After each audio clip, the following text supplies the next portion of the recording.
Olá, sejam bem-vindos a mais um episódio do nosso podcast Missão Desenvolvimento. Eu sou Paulo Gala e hoje vamos conversar com a Ana Costa sobre uma retrospectiva de todos os episódios do nosso podcast. Claro que a gente não vai conseguir aqui dar conta de falar de tudo que foi dito nesses 24 episódios que a gente conseguiu completar, mais de 20 horas de gravações e de ideias, né, e de relatos incríveis, mas a gente vai fazer aqui uma discussão, uma conversa sobre o que a gente achou de mais legal, de mais importante, né, em toda essa trajetória.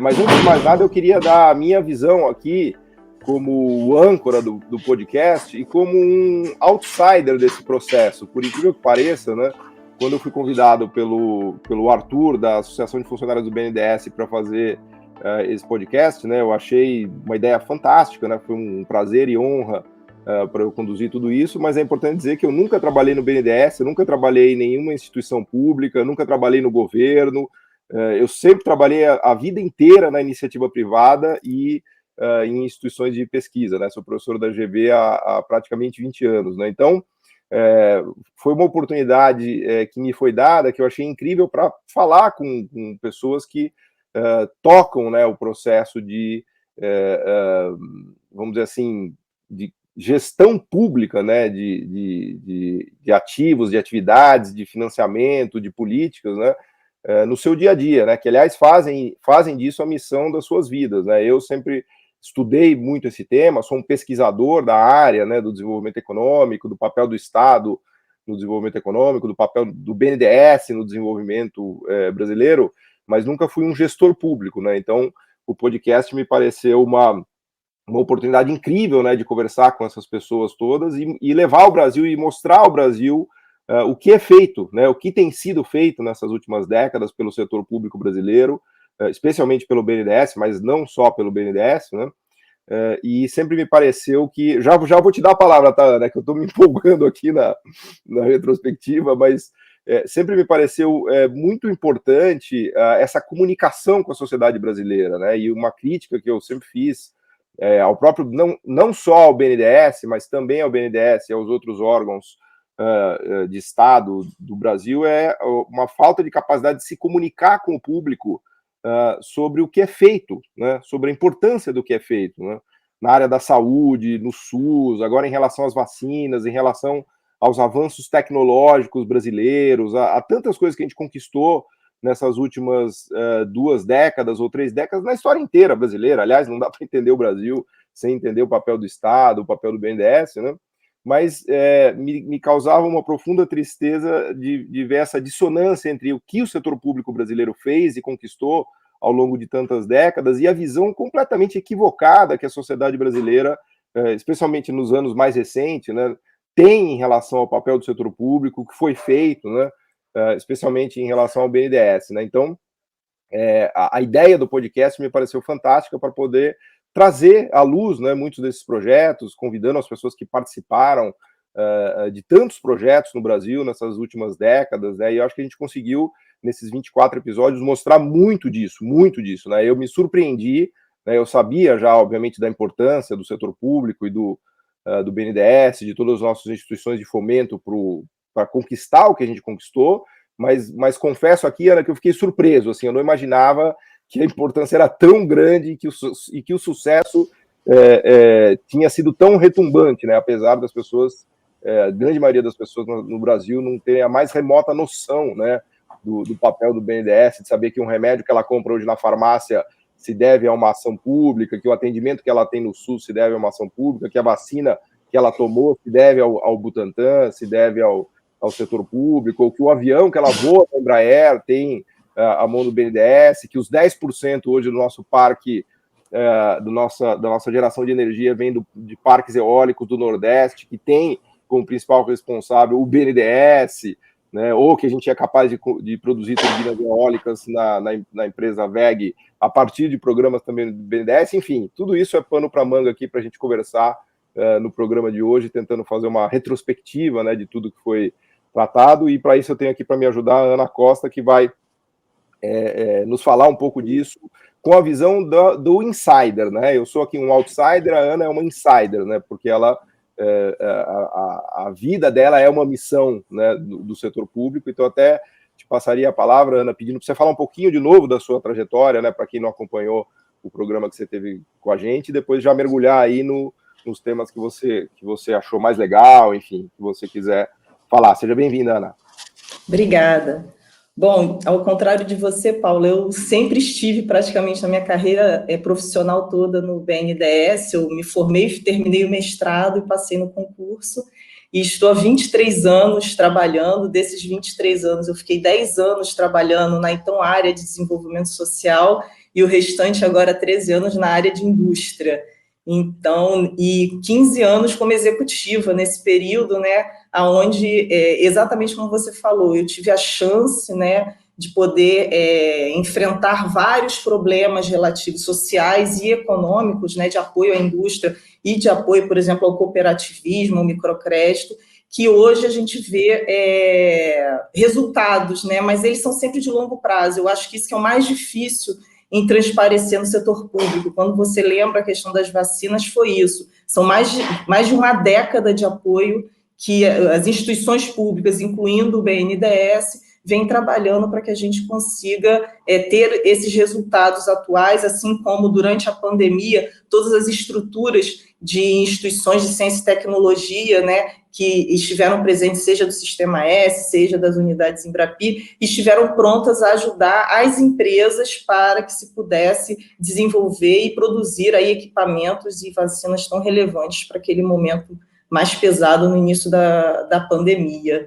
E eu acho que exatamente esse podcast, né, aí olhando como uma insider e falando, não falo pelo BNDES, mas como funcionária, né, como minha opinião pessoal, eu acho que a grande questão do Missão é trazer essa reflexão, é mostrar nesse momento, até para os gestores públicos, né, que a gente cada vez mais é ensinado a ter uma visão única de como chegar a determinado ponto e dizer o seguinte: não é possível você ter alternativas, é possível você pensar além do que hoje se coloca, que é só o mercado que resolve. E isso, quando o Missão traz essa história, né, quando a gente olha a história da Embraer, como foi relevante o trabalho de governo, mercado, academia, sociedade civil, na junção disso, no próprio pré-sal, né, o olhar para frente, como o governo sendo indutor, né, não há uma contraposição ao mercado, mas como indutor e coordenador desse processo, ele gera previsibilidade para o mercado. E isso, portanto, induz esses desenvolvimentos. E isso, por exemplo, você vê no podcast sobre a questão da energia eólica, né? Como o processo, por exemplo, dos leilões permitiram toda a possibilidade de você, inclusive, criar uma cadeia local de fornecimento. Então, assim, eu acho que essa série de debates, né, perpassando todos esses setores da economia, mostrando essas capacidades, até no agro, né, a gente falou da Embrapa, né, a gente falou de como você agrega valor ao café, né, e com isso você consegue mais recursos para o país, você gera empregos de melhor qualidade. Trouxemos as discussões sobre a questão do emprego de qualidade, e como é que isso, a gente olha para o futuro, essa questão do emprego, como é que a gente traz para o desenvolvimento todas as questões relativas à desigualdade racial, a educação, para além da educação profissional, como base, né, de cidadania, porque eu acho que assim, o primeiro podcast ele foi muito importante, a meu ver, porque era desenvolvimento para quem, né? Então não adianta a gente só falar de desenvolvimento, vamos falar de desenvolvimento, o que eu faço com essa geração de riqueza, né? Hoje no mundo a gente tem gerado muita riqueza e ela é cada vez pior distribuída, inclusive nos países avançados. Imagina num país como o Brasil. E eu acho que é isso que é a nossa missão, é a gente trazer esse desenvolvimento, mas um desenvolvimento para o Brasil, com a cara do Brasil, trabalhado pelos brasileiros, de maneira conjunta, aonde a gente consiga que essa geração de riqueza, de fato, traga bem-estar social e ambiental, né, para o país. E a questão ambiental, você vê que em vários podcasts a gente também traz, né, a gente discute a Amazônia, a própria energia eólica, o grande big push ambiental, economia verde. e até como financiar essa transição climática, né? Os biocombustíveis também foi outro ponto nesse. Eu até queria, eu acho que é interessante, começando a explorar um pouquinho essa questão das transições, né, que foi um tema-chave de todo o nosso podcast, né, já que você falou da transição climática, de transições para a energia verde, por que não dizer da transição da agricultura para o cerrado, né, que teve um papel-chave da Embrapa, da transição para a energia eólica, dos parques eólicos, né, veja que hoje a gente está aqui na beira de um racionamento, de uma seca monumental. Se não fosse os parques eólicos e a nossa capacidade de geração de fotovoltaico, a situação estaria ainda muito pior, né, Ana?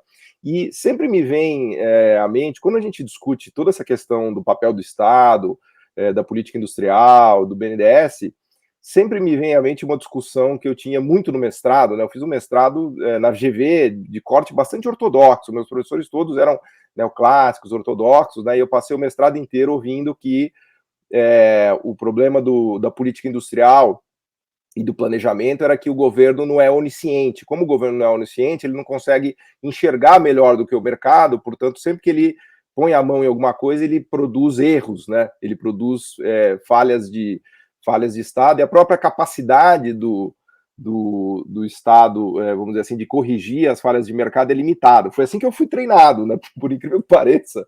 Eu passei anos da minha vida, né, sendo obrigado, eu não engolia aquilo, mas era obrigado a estudar e fazer a prova, e eu ia muito bem, tirava 10 nas provas e tal, sempre com esse discurso neoclássico, ortodoxo, bem arrumadinho, né, da questão da onisciência, do problema da onisciência do planejador, né? Que você, Ana, e o BNDES, vocês não são oniscientes para poder planejar algo que o mercado planeja muito melhor, né?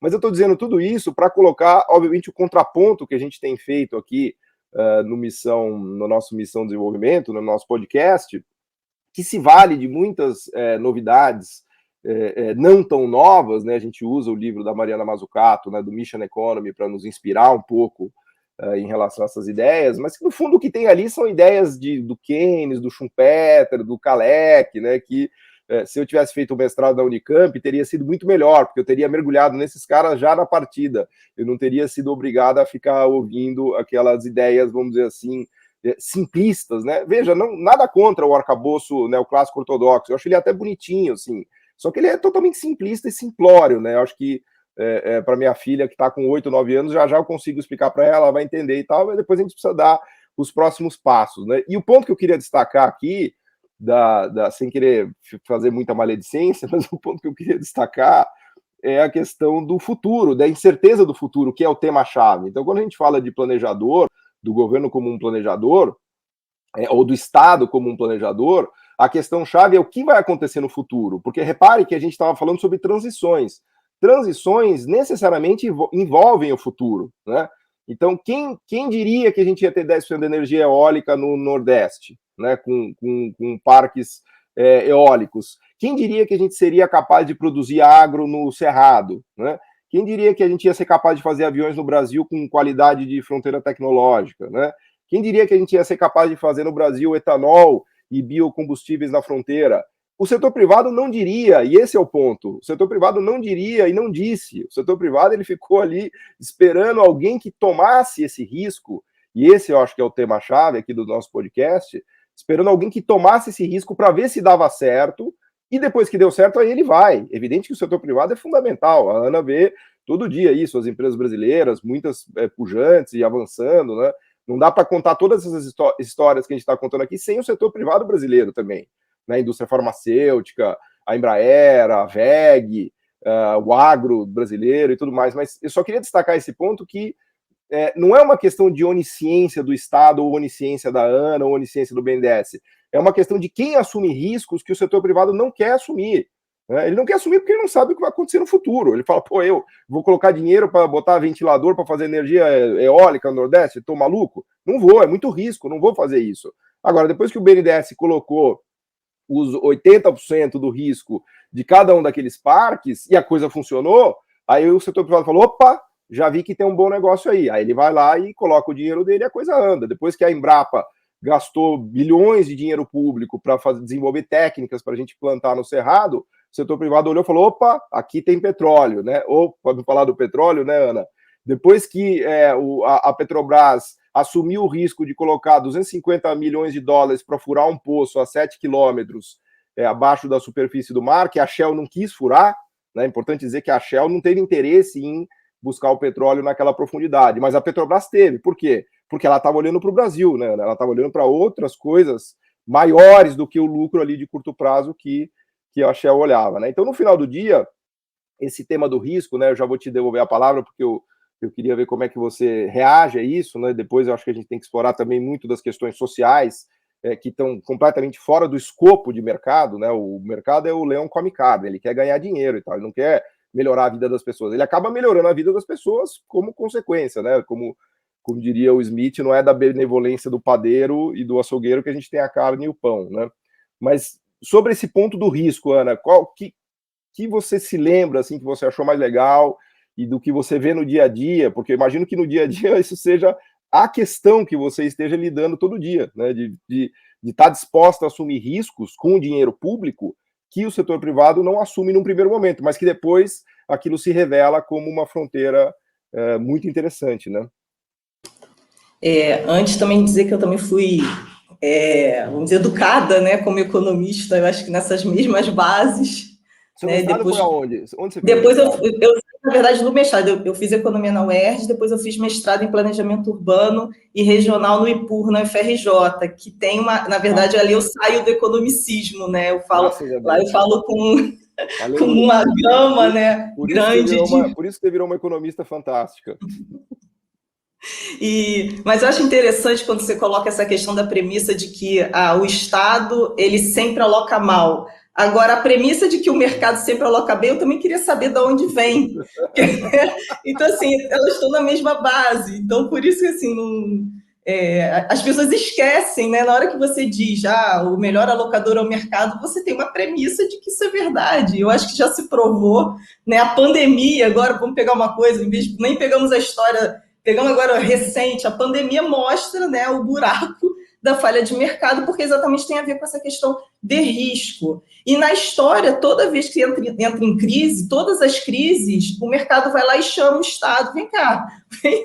O Estado, na verdade, historicamente, ele faz com que o sistema capitalista em crise retome a um outro patamar e saia dessa crise, né? Ele faz parte desse modelo. Eu acho que isso também é esquecido pelos liberais, assim como eles dizem, baixe os salários, mas eles esquecem que aquele cara que é trabalhador e recebe o salário é o mesmo que depois é o consumidor.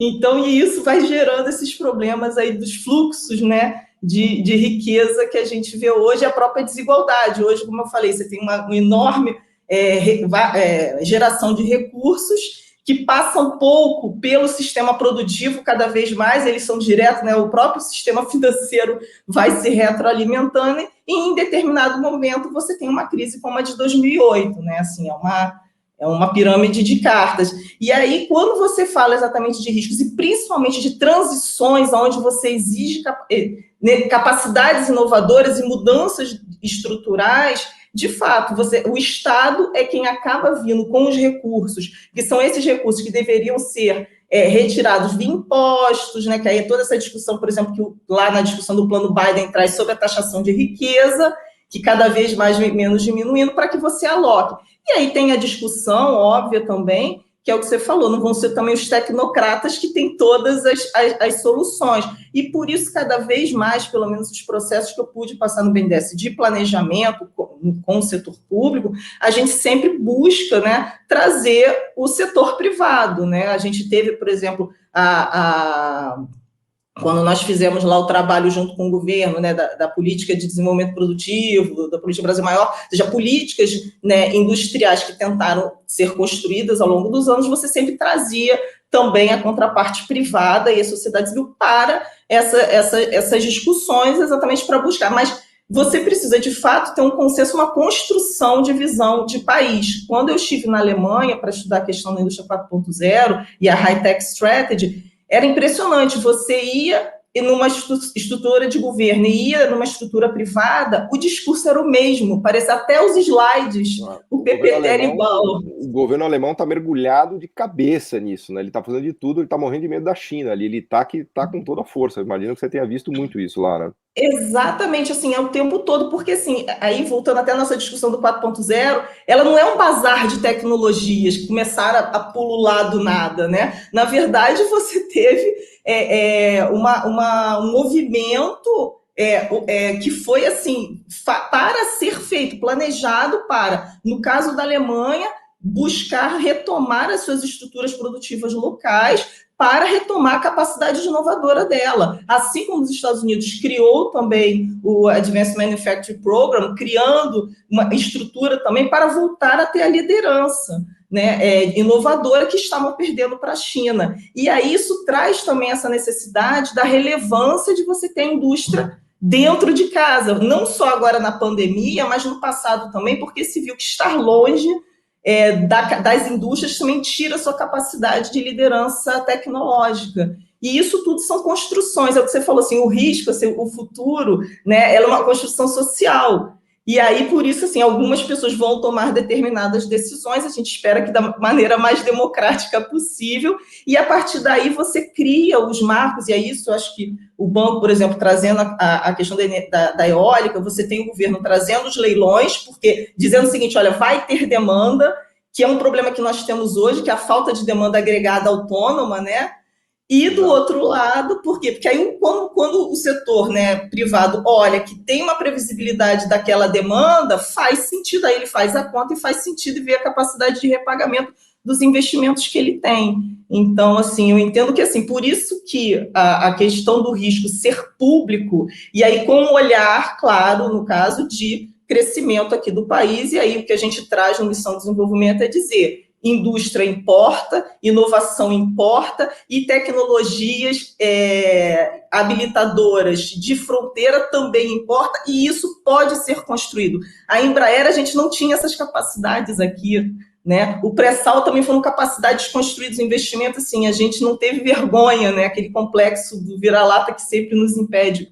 Não, e é interessante até a gente retomar a palavra desenvolvimento nesse campo, porque desenvolvimento sempre parece que você tem que chegar em algum lugar e normalmente esse patamar é o patamar dos países desenvolvidos dentro dos seus indicadores e tecnologias. Não, né? A gente teve, e o Brasil tem isso na sua história, eu acho que a gente aqui traz esses pontos nesses podcasts, ou seja, tem um caminho que foi construído, tem estrutura para isso.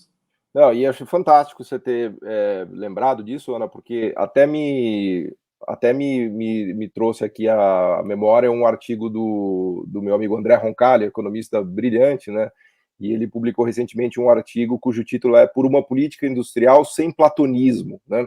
E esse é um tema também, acho que muito importante aqui da nossa conversa, porque no Brasil, existe uma parcela relevante dos funcionários públicos, de órgãos de governo, do IPEA, até mesmo do BNDES, de vários órgãos que meio que perderam, meio que jogaram a toalha, assim, não acreditam mais na capacidade brasileira de gerar inovações, de ter um setor público, vamos dizer assim, criativo, né, e poderoso, e que possa ajudar o país avançar, né? Até fiz uma brincadeira lá no meu Twitter, até meio agressiva, né? Dizendo que, poxa, quem não acredita em política industrial não fica no setor público, então, porque a ideia é que o setor público vai nos ajudar a construir essas capacidades, né, públicas e privadas, para que o país avance, né? Então, entre os liberais brasileiros tem muito essa ideia, por exemplo, da Coreia do Sul, né? Parece que a Coreia do Sul, os coreanos são, assim, pessoas de outro planeta, de uma capacidade fenomenal, até me faz lembrar uma piada, uma brincadeira que meu amigo Radiun Chang fazia lá quando a gente estava com ele nos cursos lá de Cambridge, que parece aquelas coisas de televisão que você vê o cara comendo fogo, fazendo uns malabarismos, e fala assim, não, don't try this at home, né? Não tente fazer isso em casa, porque vai dar errado, é muito problemático. Então, o Brasil caiu meio nesse conto de que não, política industrial pode até funcionar, mas não tente fazer no Brasil, porque no Brasil a gente não tem funcionários públicos competentes, a gente não tem um BNDES competente, a gente tem muita corrupção, a gente tem muita ineficiência. Então, política industrial é uma coisa que até pode funcionar sob determinadas condições especiais e platônicas, né? Daí vem a ideia do do artigo do André, como foi na Coreia. Se você olhar a Coreia estava toda atrapalhada, estava mergulhada em corrupção, um monte de mecanismos mal feitos, assim, os produtos coreanos dos anos 70 eram uma droga, você pega os carros da Hyundai, eles eram ridicularizados, então, assim, isso é uma coisa que a gente precisa combater também, essa visão no Brasil, né, eu acho que o podcast faz isso, né, para quem assistir, ouvir esses 24 episódios, vai perceber claramente a competência que a gente tem no nosso setor público, das pessoas que a gente conversou, que a gente entrevistou, há um transbordamento de competências assim que é absurdo. Dá para ver que claramente, se o Brasil quisesse, né, ele tem material humano, capacidade humana, qualidade de, até para usar um termo, né, de capital humano, se quiserem, né, de um termo de economista ortodoxo, né, de sobra para fazer isso, né, de sobra para fazer isso. Então, acho que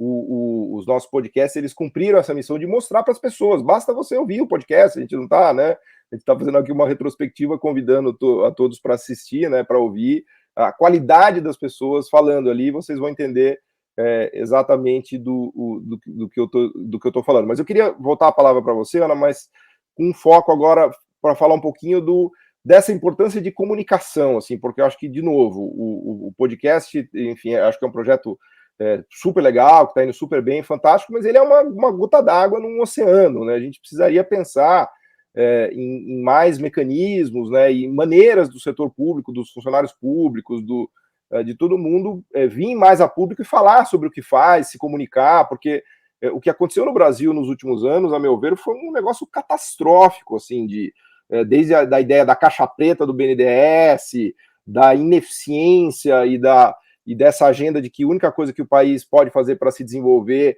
é ajuste fiscal e desmonte do Estado. Quer dizer, a gente está indo completamente na contramão do que se fez na história dos países que se tornaram ricos, do que se faz hoje. Inclusive, a gente mencionava aqui do caso da Alemanha, dos Estados Unidos, do plano Biden, da China, da Ásia, né? Então, eu queria te ouvir um pouco sobre isso, assim, porque...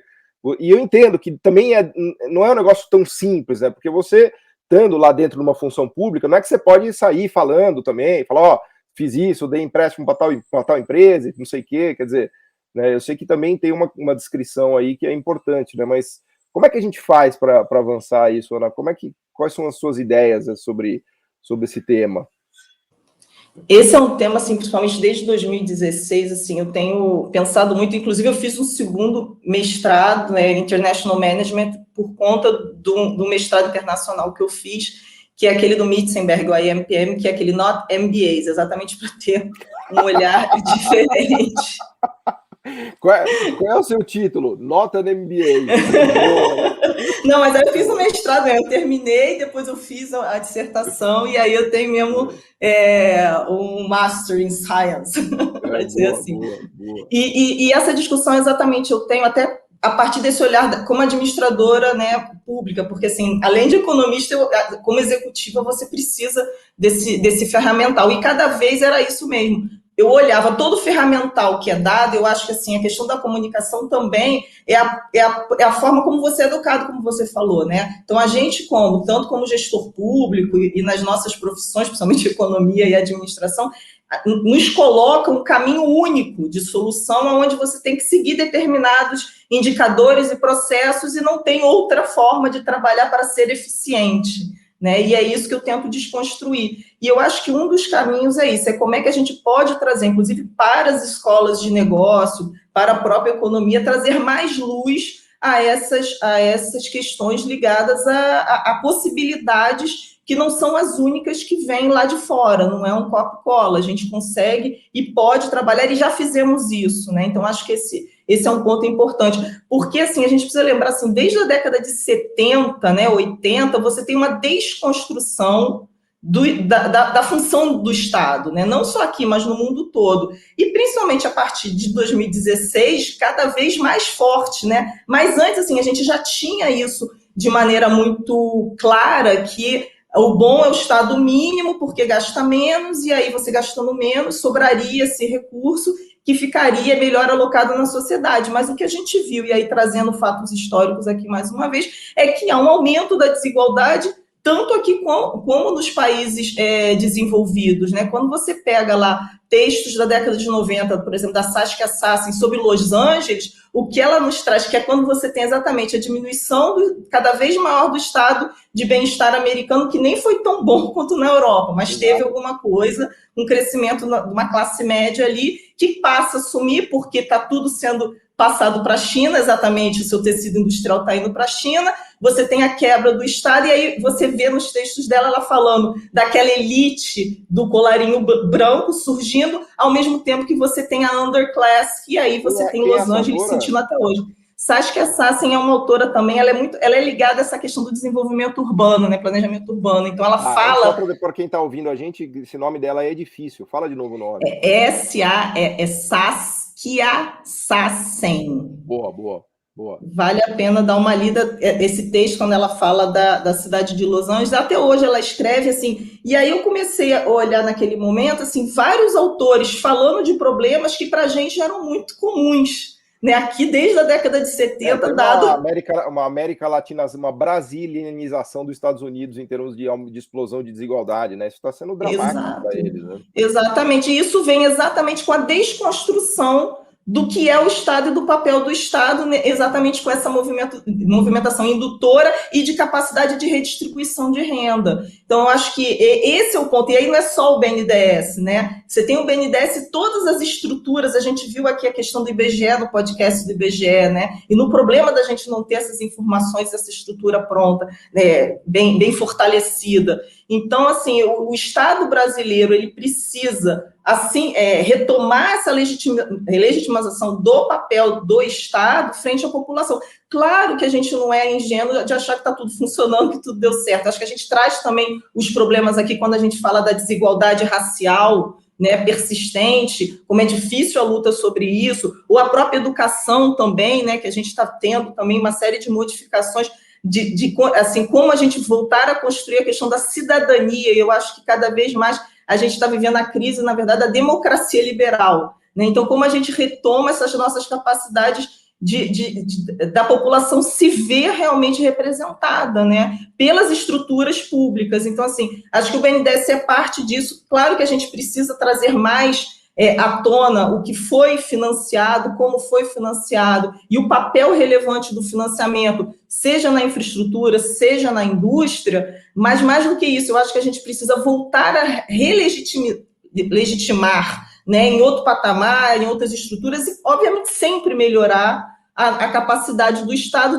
nesse processo de redistribuição de renda e brigar pelo que tem que brigar na sua melhoria. Mas eu acho que é bom trazer assim, até uma coisa que eu acho que o Arthur falou na primeiro podcast, que não dá para jogar o bebê e água suja fora, né? Vamos jogar água suja fora e ver como é que a gente faz, porque nós temos estruturas relevantes para a gente voltar a crescer, né? O país ainda tem um tecido industrial que dá para ser trabalhado, retomado e que pode gerar, eu acho que emprego de qualidade e melhor redistribuição da renda, né? E a questão da redistribuição de renda, o plano Biden está tentando trazer, retomar, que é a taxação da riqueza, né? Como você faz com que isso retorne para a mão dos estados para uma melhor distribuição? Esse tema que você puxou da desigualdade, né, e da gente relegitimar, né, ou relegitimizar, né, sei lá qual é a palavra correta, eu acho que ele é muito importante, né, porque e é curioso, porque essa história do neoliberalismo, da redução do Estado, do desmonte do Estado desde os 80,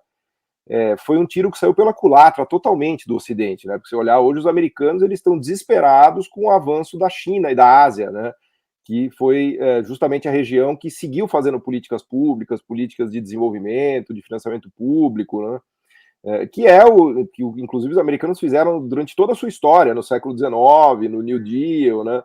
Agora, o mais interessante dessa história toda, né, que quando você entra na discussão de globalização, os mais ortodoxos falam, não, mas a globalização reduziu desigualdade, reduziu pobreza. E aí, quando você vai ver onde reduziu desigualdade e pobreza, foi na China e na Índia, que foram países totalmente intervencionistas e desenvolvimentistas. Se você tira a China e a Índia dessa história, todos os números de desigualdade e de pobreza ficam muito mais problemáticos, né? E o caso célebre é o caso americano, que é uma sociedade que está assim, em franca decadência, né? Em franca decadência. Eu acho que o Trump é um sinal disso, O que o Biden está fazendo é uma tentativa de resposta à decadência americana, né? E acho que essa análise que você trouxe de Los Angeles, né? Los Angeles, eu acho que talvez o simbólico é mais real do que o real, né? Los Angeles talvez seja um grande exemplo disso, né? De gentrificação, de uma sociedade com casas sendo vendidas a 30, 40 milhões de dólares num morro ali do lado de Hollywood, enquanto as pessoas em Oakland não têm dinheiro para comer, né? Então, os Estados Unidos, eu acho que ele simboliza muito isso do fracasso do neoliberalismo, né, que está até mesmo tratado agora nos trabalhos do próprio FMI, quem diria? Eu olho para tudo isso, Ana, e assim, eu ao mesmo tempo eu fico triste, mas eu rio, porque eu cresci, né, nesses anos 90, ouvindo todas essas pataquadas de que o mercado vai nos salvar, de que temos que desmontar o Estado, de que o neoliberalismo isso e aquilo, e agora eu chego aqui, né, com 45 anos de idade, no ano da graça de 2021, e sou obrigado a ver o FMI dizendo, não, puta, pessoal, desculpe, veja bem, não era exatamente isso, e os Estados Unidos faz um plano Biden com déficit de mais de 2 trilhões de dólares, e está todo mundo desesperado com a China, né, então você vê que o mundo dá voltas, né, mas voltando aqui para o nosso caso brasileiro, né, que eu acho que é a nossa missão hoje no Brasil é essa de justamente resgatar junto da sociedade, né, o pensamento da importância do Estado, porque no final do dia o Brasil tem tudo para retomar crescimento, para retomar desenvolvimento, a gente tem amplas capacidades técnicas, industriais, tecnológicas, de instrumentos de Estado, assim, realmente o que a gente tem hoje é um bloqueio mental na sociedade brasileira e no governo, né, que nos inviabiliza completamente, né, no sentido de tomar as ações que a gente poderia tomar, que, enfim, basta ver o que o mundo está fazendo. Mas eu queria mergulhar um pouquinho na questão da desigualdade agora, que foi um tema chave também dos nossos podcasts, né, na discussão da saúde, que a gente fez do SUS, da educação pública, da questão também da desigualdade, não só racial, mas da desigualdade como um todo, né, e eu confesso que eu fiquei chocado, né, eu não imaginava ouvir os números que eu ouvi, por exemplo, no nosso podcast sobre saúde, em que me contaram, eu tinha, obviamente, uma noção da ordem de grandeza, mas não imaginava que era, por exemplo, 75% dos atendimentos médicos no país feitos pelo SUS. 75% dos atendimentos médicos feitos pelo SUS. Quer dizer, imagina quantas pessoas teriam morrido se não fosse o SUS, né? Ou dados como 80% das matrículas do ensino básico e médio no país que são da rede pública. 80%, né? Imagina onde essas crianças estariam se não fossem as escolas públicas, né? Então, essa questão, vamos dizer assim, da brutal desigualdade que a gente tem e da falta de acesso, né? Porque no final do dia a desigualdade é uma falta de acesso à educação, à saúde, a oportunidades, né? No fundo é isso, né? A desigualdade, ela impede as pessoas de fazer qualquer coisa. Você não pode nem entrar no campo para mostrar seu futebol, porque você não consegue comer, você não tem saúde, você não tem nenhuma possibilidade, né? Então, a gente tentou, né, nesses episódios, destacar a importância do setor público, né, das diversas ações, né, no sentido de tentar nivelar um pouco esse campo de jogo, né, de mostrar que essa ideia de meritocracia é uma grande falácia, né, porque a meritocracia só existe se as pessoas podem jogar futebol num campo equilibrado. Se elas têm que jogar futebol num campo inclinado, você tem a tal da topocracia, né, que é o seu lugar no topos que determina as suas possibilidades, né. Mas eu queria te ouvir um pouquinho sobre isso, sobre a questão enfim, das desigualdades enfim, do que você destacaria, né? Eu acho que a grande questão sobre a desigualdade, tudo isso que você falou, ou seja, quando a gente tem esses números aí tão gritantes sobre a relevância num país como o nosso, e que cada vez, assim, é porque quem eu acho que está no topo não consegue perceber a quantidade de pessoas que recebem muito pouco para conseguir comer. Quando você pega, por exemplo, aí voltando ao IBGE, né, a POF, né, que é a pesquisa de orçamento familiar, e você vê o quanto se gasta só em transporte do salário, se eu não me engano, um tempo que eu já vi, mas você põe aí mais de 50% muitas vezes só em transporte, então, assim, não tem... 2 horas, né, que você gasta e fica 2 horas, e perde 2 horas do seu dia. Exatamente, quando não é mais, né, então aqui no Rio de Janeiro, nas grandes cidades engarrafadas, você está falando de 4 horas, né, e depois você, em aluguel, que é outro absurdo também que se discute sobre a concentração também de terras, né, no país. Mas, então, isso, assim, isso não tá, isso é outra coisa que não transparece para as elites, e aí ela acha que é uma discussão de meritocracia. E, no fundo, o Estado ele tem que ser visto não como alguma coisa que é para os pobres. Quando a gente fala de SUS, quando a gente fala de educação básica, universal, é para todos. Então, assim, eu na década de 80, eu estudei em escola pública a minha vida toda, né? E depois fui para a faculdade. Então, assim, é alguma coisa que fez todo sentido para minha família naquele momento. Não tinha como pagar uma escola privada. E isso foi fundamental na minha formação e como eu vejo o mundo e entendo a relevância da gente ter essa estrutura. E eu acho que a sociedade brasileira precisava entender que é para todos e pode ser, sim, de qualidade. Né? E a gente precisa lutar por isso, não é diminuir, é aumentar para que esse retorno também venha para a classe média. Ela, como consegue pagar, ela foge disso, ela cria esses outros caminhos e acha que o que resta não é para ela. Ao contrário, a gente aqui acha que a Constituição de 88 traz isso, é uma questão de cidadania. Eu acho que a gente precisa discutir desenvolvimento e cidadania nesse sentido. É uma questão de direito, não é uma questão de mercado. Eu acho que, voltando à questão do gestor público, pensar que tudo é dirigido a mercado, tem que ser precificado, não, é uma questão de direito à educação, direito à saúde, direito à água, né? Eu acho que são esses pontos que a gente também precisa, ao falar de desenvolvimento, e a gente, nas discussões, né, de desigualdade, é isso, vamos falar em cidadania, em direito a ter acesso a essas questões que são básicas para uma sociedade, vamos dizer assim, que aí eu chamo de desenvolvida, né? Não, e aí esse ponto que você toca é fundamental, porque é justamente nesses setores que o mercado não funciona, né? Porque tem uma armadilha de pobreza em que não é lucrativo dar educação para quem é pobre, não é lucrativo dar saúde para quem é pobre, né? Por uma questão de risco-retorno e de custo-benefício mesmo, né? Uma empresa, né, quando você vai pegar, é rentável você dar educação cobrando uma mensalidade de R$50, que é o que a pessoa pode pagar? De R$100, não é rentável. É rentável fornecer serviços de saúde cobrando, né, R$50, R$100, não é rentável, ou seja, as empresas não fazem isso por mal, né? As empresas não fazem isso porque não dá lucro. Então, a gente precisa ter clareza de que os direitos à cidadania são direitos que têm que ser colocados pelo Estado, com recursos públicos, simplesmente porque a conta privada não fecha. Isso é a característica da pobreza, que os economistas chamam de armadilha da pobreza, né? Então, é evidente que o mercado não vai fazer coisas que não dão lucro. Agora, o ponto é esse, as coisas que não dão lucro, muitas vezes, ou na maioria das vezes, se chamam o quê? Humanidade, civilização, cidadania, né? Então, esse eu acho que é um outro tema muito importante, que acho que praticamente todos os podcasts a gente tentou falar disso, e as conversas que surgiram foram muito legais. Então, novamente eu convido a todos a assistirem, a ouvirem os podcasts, que estão muito legais. A gente já está chegando naquela momento da agonia, né, do podcast, já estamos aqui passando dos 40 minutos, mas eu não queria deixar de dar uma palavra de meio ambiente também, que eu acho que também foi um tema fundamental em todas as nossas conversas. Eu estou aqui em São Paulo já esperando a água acabar, né, porque já o nível dos reservatórios já está dramático de novo, né? Eu vivi a crise de 2014 e 2015 aqui em São Paulo. Foi uma coisa assim, quase ensaio sobre a cegueira do Saramago, não me lembro exatamente qual era o livro dele que ele fazia, mas é uma coisa dramática, assim, né?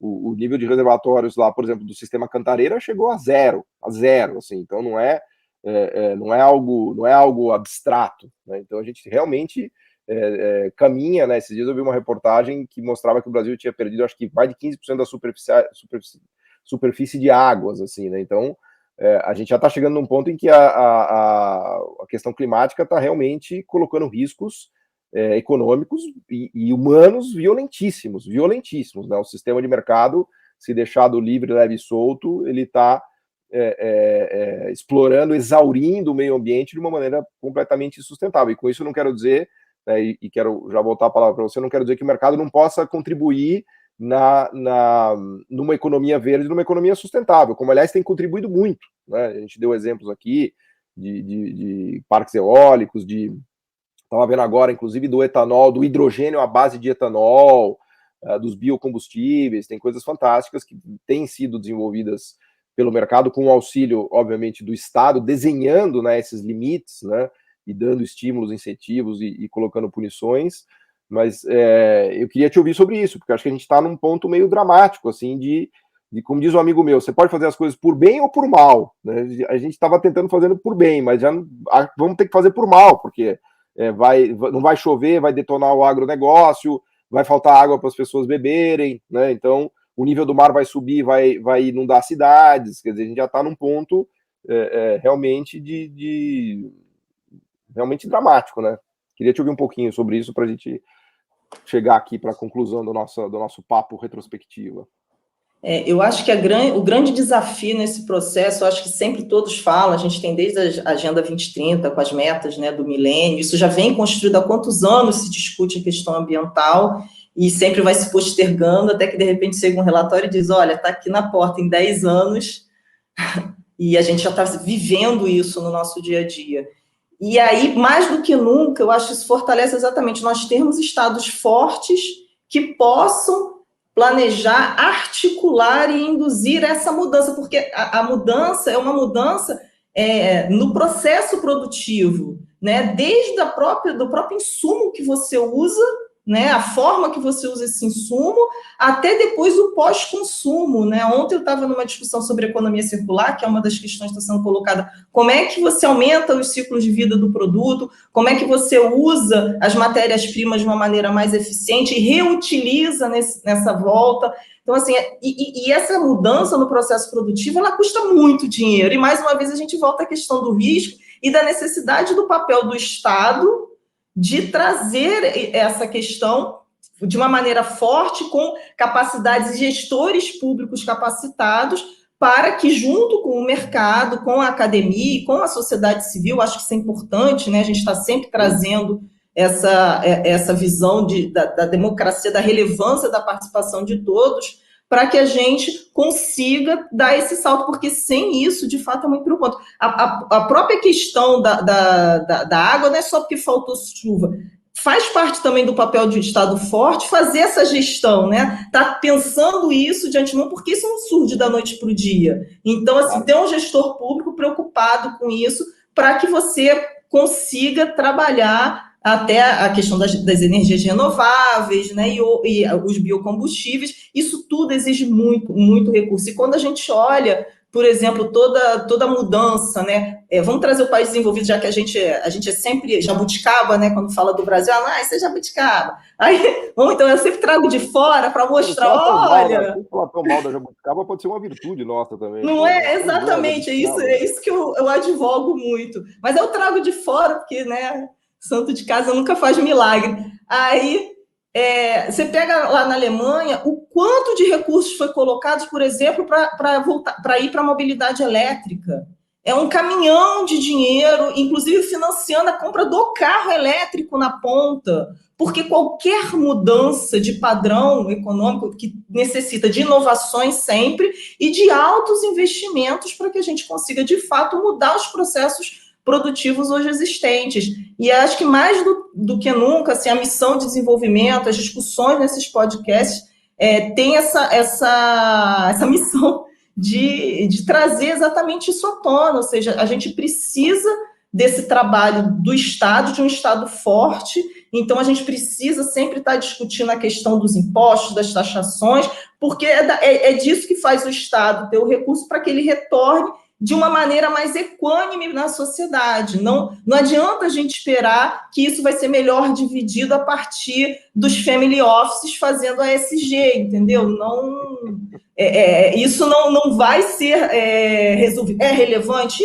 A mudança, né, da visão dos stakeholders, né, dos shareholders, né, no uso do seu recurso é extremamente relevante, mas não resolve o problema do desenvolvimento. Ele é parte da solução, mas a gente precisa que um recurso de um montante mais fortalecido possa escorrer para as mãos dos estados, e a gente tem, obviamente, trabalhar os nossos estados para eles serem mais fortes e que consigam, a partir das discussões com a sociedade civil e o mercado privado, melhor trabalhar e planejar a sua visão. A Alemanha, mais uma vez, quando ela foi para o elétrico porque tinha uma visão geopolítica que não queria ficar dependente da China, da Rússia, por conta do petróleo. Aí ela descobriu agora, né, há alguns anos, que ela ficou dependente da China. Por isso que agora está se falando de hidrogênio. Então, assim, é isso que a gente precisa ver. E ela está construindo o seu caminho para o hidrogênio, né? Então, acho que assim, são essas questões que a gente precisa olhar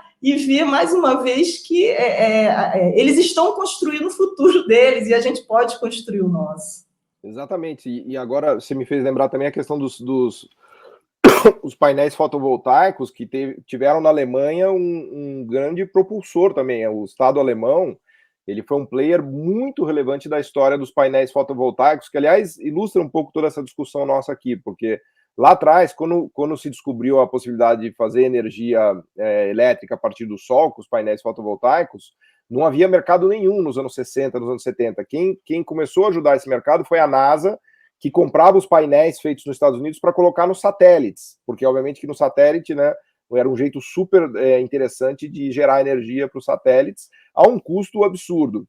Depois os governos começaram a entrar com mais subsídios, o governo alemão foi um player fundamental, colocou muito dinheiro nisso com subsídios, e a indústria de painéis fotovoltaicos deslanchou, só que também a China hoje já é o player dominante, então aí também eles devem estar muito preocupados, né? Mas enfim, é mais uma história que ilustra aqui a nossa missão de desenvolvimento, né, Ana? Mas enfim, estamos chegando aqui no final.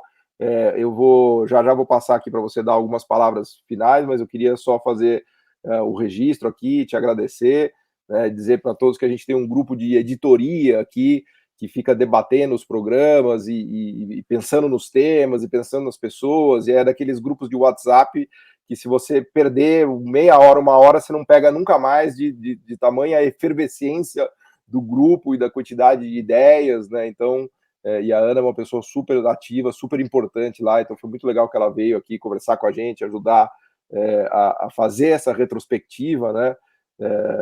Enfim, né, que tenta levar para todos vocês um pouco do trabalho que é feito no Brasil, né, no setor público, no BNDES, em tantas outras áreas e esferas de governo, e que é tão fundamental, né? Então, o que a gente tem feito nesses podcasts, que a gente vai continuar fazendo, é tentar levar para as pessoas o entendimento do que se faz com o dinheiro público, né? E de mostrar a importância do que se faz com o dinheiro público, né? Não só no Brasil, mas no mundo todo, né? E esse eu acho que é um tema-chave, né? Então, vou passar para você, Ana, deixar umas palavras aqui finais sobre essa primeira jornada nossa aí de 24 podcasts, né? Desejando que tenhamos muitos mais aí pela frente. Obrigada, Paulo. Sim, eu acho que, para terminar, assim, eu fiquei lembrando agora, quando a gente fala da questão do gestor público da cabeça, eu tive a oportunidade de ficar 10 dias estudando na China, em Beijing, e na Índia, em Bangalore. E o que me veio, assim, da cabeça, né, mais oriental, quando a gente fala, a nossa é sempre muito dicotômica, né, muito dividida, e aí a frase, assim, lá na China foi: nós andamos de bicicleta, a gente não anda de carro porque o carro você tem a estrada que te guia e te limita. A gente também não anda de trem, que é mais limitante ainda. Pode ser rapidíssimo, mas é muito mais limitante. A bicicleta eu vou devagar, mas eu vou criando o meu caminho, vou contornando os problemas ou passando por cima. E quando eu chego à Índia, o que me chamou a atenção foi go with the flow. Né? Siga o fluxo. Isso principalmente por conta daquele trânsito louco, né? Assim, como é que você anda ali? E aí o taxista, é uma das histórias lá, siga o fluxo. Loucura, né? Trânsito na Índia Exatamente. é uma das coisas mais loucas que eu já presenciei na minha vida. Mas anda. E aí eles falam isso, é porque você vai no fluxo, segue o fluxo e a coisa vai andando. Então, assim, eu acho que esse olhar, né, a gente precisa aprender esse olhar oriental e eles estão mostrando que tem sucesso, né? Essa ideia do pragmatismo, de você aprender com o que aconteceu e não ficar preso. Ou seja, você cria conhecimento a partir da prática e não ficar preso às teorias e cria novas teorias. Eu acho que isso é uma coisa muito relevante na cabeça lá, e que eu tenho trazido e tenho trabalhado também como gestora pública, como eu falei no mestrado, em alguns artigos que eu venho escrevendo em coautoria com o professor Alex, da EBAP, sobre esse assunto, porque a gente precisa exatamente trabalhar a cabeça dos nossos gestores. E eu acho que, para fechar em relação ao nosso podcast, eu acho que o que foi fundamental nesses debates é que eles trouxeram e deixaram patente que o Brasil possui estruturas de Estado, na sociedade, de mercado, acadêmica, que permitem que a gente abra novos espaços e oportunidades de crescimento, né? De possibilidade de desenvolvimento e de bem-estar social e ambiental. A gente só não pode abrir mão disso ou diminuir as nossas possibilidades porque achamos que existe um único caminho a ser seguido e que a gente não tem, é sempre aquela história, não tem cultura para isso. Não, nós conseguimos, fizemos no passado, podemos reconstruir, a gente só precisa ver que o mundo ele é menos dicotômico, a gente vive na complexidade, tem que conviver com ela, é isso. Vamos andar de bicicleta, contornar de vez em quando, seguir o fluxo das outras, em outros momentos, mas sempre trazer uma construção, uma visão crítica, né, para entender, para não entrar de bobinho nas histórias, porque também isso é outra coisa que eu vejo, né, uma ingenuidade achando, não, basta a gente botar os indicadores da OCDE que a gente cresce, né? Não, vamos, né, problematizar um pouco, refletir e dar o próximo passo de maneira inteligente. E a gente pode e tem como fazer isso. Boa, fantástico, Ana, muito obrigado.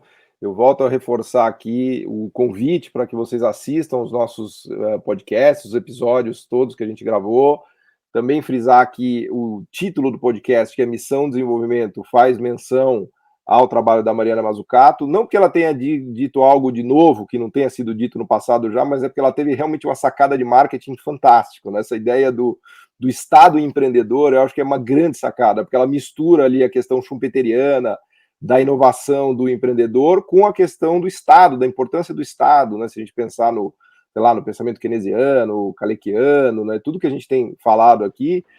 E mais do que nunca, Ana, o que a gente precisa no Estado, o que a gente precisa no Estado é de pessoas como você, né, que são empreendedoras do setor público, né, e essa é a sacada do Estado empreendedor. A gente precisa de empreendedorismo, muito empreendedorismo no setor público, no sentido de ter criatividade, de pensar em soluções, de pensar o futuro, de pensar em novos desenhos, né, então não há nenhuma contradição entre a ideia de Estado e de empreendedorismo. Muito pelo contrário, o Estado deve ser empreendedor, assim como o setor privado também deve ser empreendedor, e todo mundo deve ser empreendedor junto, né? Isso é assim que se constrói um futuro novo e melhor, né? Então, esse eu acho que é o tema fundamental aqui do nosso podcast Missão Desenvolvimento, e com isso eu encerro aqui a nossa conversa com pesar, porque eu sempre acho que o programa devia ter 2 horas, mas enfim...